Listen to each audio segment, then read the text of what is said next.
Hello mga friends ko dyan.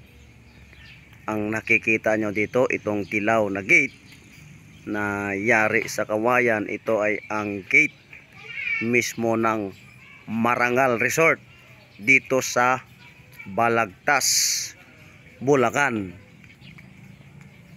Pagpasok natin dito, makikita natin dito yung space area na kung saan ay pwede tayong mag-park kung mayroon kayong sasakyan na dadalhin dito.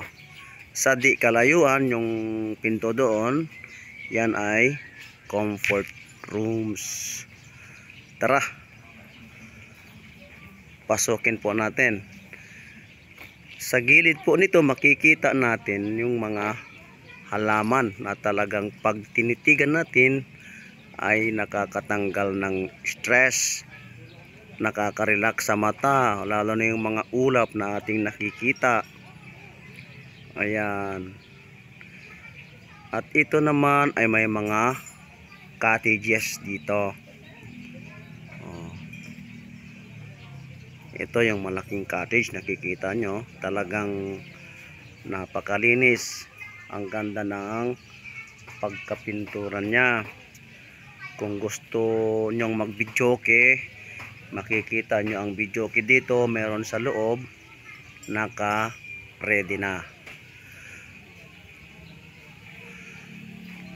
Makikita din natin dito, ito yung kung saan ay pwede tayong mag-ihaw-ihaw. Ayan, so yun. Okay.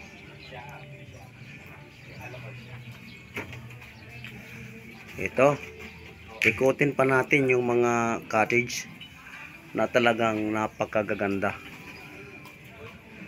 napakalinis, pang pamilya,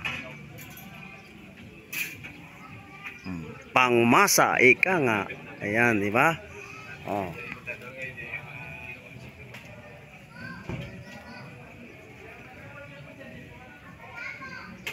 So maraming cottage dito. Oh. Ayan oh. Ang gaganda ng loob. Oh. Oh. Diba?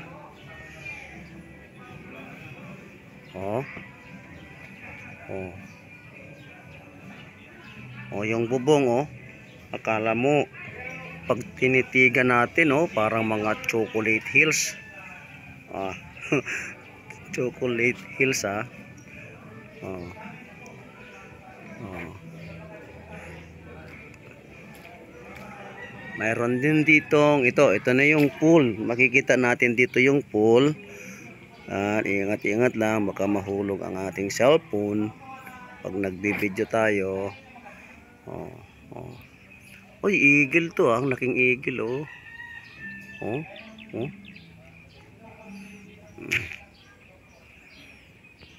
So, ito yung pool.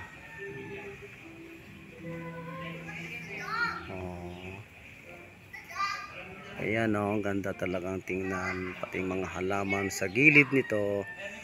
Ayan o. So, kung may time po kayo dito, pwede kayong mamasyal. Ayan o. Andun meron ditong grotto. Lapitan natin o, si Mama Mary o. Ayun o, si Mama Mary. Ayan o.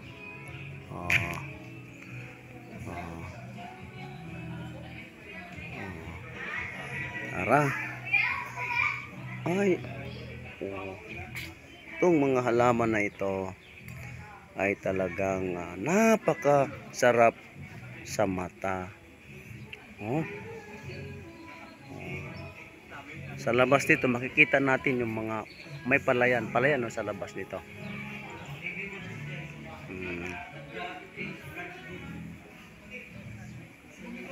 Ayan oh. So ayun, sa di kalayuan yung nag-iihaw-ihaw, kaya talagang bagay na bagay dito, picnic. Oh. Sige. So hanggang dito na lang muna ang aking vlog. At pumasya na lang din kayo rito kung gusto niyo makita yung kagandahan ng Marangal Resort dito sa Balagtas, Bulacan. Thank you for watching.